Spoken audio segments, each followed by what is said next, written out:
welcome to this special edition of the Island Stats Sports Talk. I'm your host, Daryl Based, and joining me is none other than David Bascom. We're going to be talking the Baltimore Blast pregame show here. We have the Blast playing this evening, 8:35 Bermuda time. We'll have the stream up online. But first of all, David, back in the fold. Your team is 4-2 going into this game this evening against the team, the Fury, who are 3-3. But it's more things you have to concentrate on. What's some of the things you've been working on with your team this week in preparation, not only for tonight's game, but you also have a game tomorrow night? Yeah, condition is one of the things. That's the first thing is where we are with our condition, because we have two games. It's very tough. We had a short week. When you have a short week from coming off two games, it's important that as a coach and as a coaching staff is that we make sure that the players are not overworked, okay, in our short week. And that's mentally and physically. So the first thing we was focusing on is getting everybody back to some sort of being healthy. The preparation for the game is pretty much straightforward. Is that I do have goals and objectives on systematic play and where we have to be. We are in a good position right now with the things that we are doing with the team and the players. So I have this thing is that, we have to, when we're looking for perfection, it needs continued attention. So that's what I have to focus on, right? Is continued attention on the details of the game, defensively and offensively. Ontario's a very strong team, physical team. There's some very, very good players. One of the top goal scorers in the league. So we're going to see a different look from them. The West Coast teams are not easy, right? They're not easy. They have a natural flair about their game. So we're going to have to stick to what we know, but also going to have to win battles, right? We have to win our battles. So this is a good task. We don't get to see the West Coast teams a lot. So, Ontario is going to be very interesting for us. It's going to give us also a good gauge. Now, I had a chance to speak with your fitness coach, who has to work hard to keep these guys up because you play so many games in short spaces of time. You need the recovery time. You need to. But I had a conversation with him. Let's get a bit of that conversation. Coach, putting the players through their paces and getting them ready for a season. What are some of the things you concentrate on in ensuring that the players are well prepared physically for a long season of indoor football?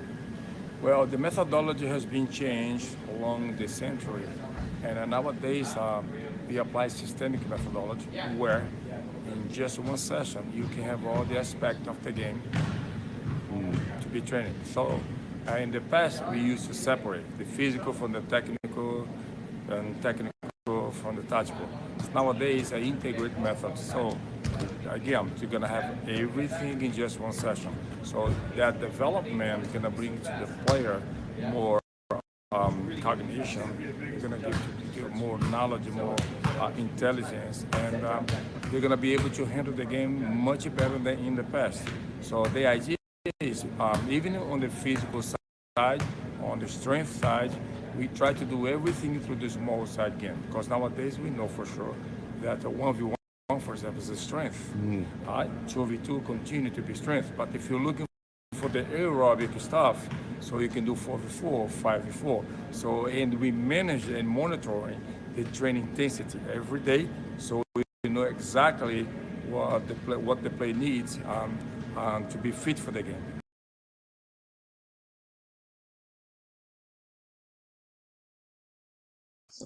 Yeah, it's one of those things where you have to, as a coach and working with your fitness person, monitor what the capabilities are of the players, because you don't want them to have heavy legs going into a game like tonight and then got a game again tomorrow night. Yes, Coach Sergio does an amazing job, and I love the idea not only when it's talking about the preparation of the player, it goes from what is my final outcome as a coach, and then he takes it, okay, and every training session, making sure that the players are prepared. So he works very well with Heather Kovas, who actually a trainer. And what they do is that if I have a player coming back from injury, if a player's a little sore, got a hamstring, then Sergio has to basically now look at their data, look at where they was when they came in, look at them at a high peak, and now we get to get an idea of where they're going to peak through the season, but also where a player needs to be, once coming back on the field. So I'm not rushing a player back because as a coaching staff, sometimes we can get very, very impatient. Okay, you almost ready? Good, you're ready. Come on the field, right? That's old school. Now everything has to be monitored and gauged because we can lose that player for a whole season. So a physical presence, and once the players are conditioned physically, then they can perform, if it's got basic technique. I'm not sure what happened. Somebody turned my light off, so I do apologize. Let me get, hold on for 1 second. Let me go. Okay, go ahead.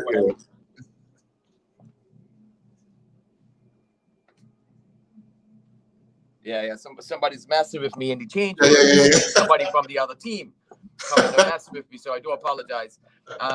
So every time we're doing something physically, it has to match up. So those players are ready for the, if we're doing ball work, the technique of the drill, and then making sure that the tactical, they're able to be physically and mentally. So now it's a very important. We got 2 games and 2 hard games. We're playing Harrisburg, who's in our division. I don't look at results. Though Harrisburg is a team that hasn't won yet. Yeah, at the end of the day, we need wins. Ontario is 3-3. We need wins. Yeah, we need wins, and that's crucial because we got to have a proof of concept. Yeah. Now, looking at tonight's game, obviously you've already lined it up that it's going to be a tough one. Are you going in with a healthy team? Well, I'm not going to tell you. Yes, I'm telling you. Yes, my team is always healthy. My 16 that's going to be on that field is healthy. Or I'm not sure which side of or who you playing for. But I'm not going to tell you nothing. But yes, we are healthy. Yeah, we have a depth of close to 26 players, and the 16 that I'm putting out is healthy because we are one group. Everybody who's a part of this 26 can be on that field. Yes, we do have some young players that I am developing, but I am developing them for the game, right? I'm developing them, to be ready for the game, and they're going to be okay. Tonight, yes, we are healthy, mentally and physically. We do have a couple of bumps and bruises, but we're okay. It's nothing that's going to keep my players out of the game. And once they get past Heather, our trainer, and Sergio, and once they tell me they're ready, they are healthy. I'm a happy camper as a coach. Yeah. Let me ask you. You said prior to the season when you joined the sports show, you said gauge me after the first 6 games.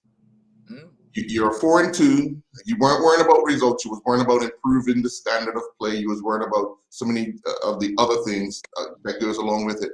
So you've played 6 games now. Give me your assessment of where you're at in your mind.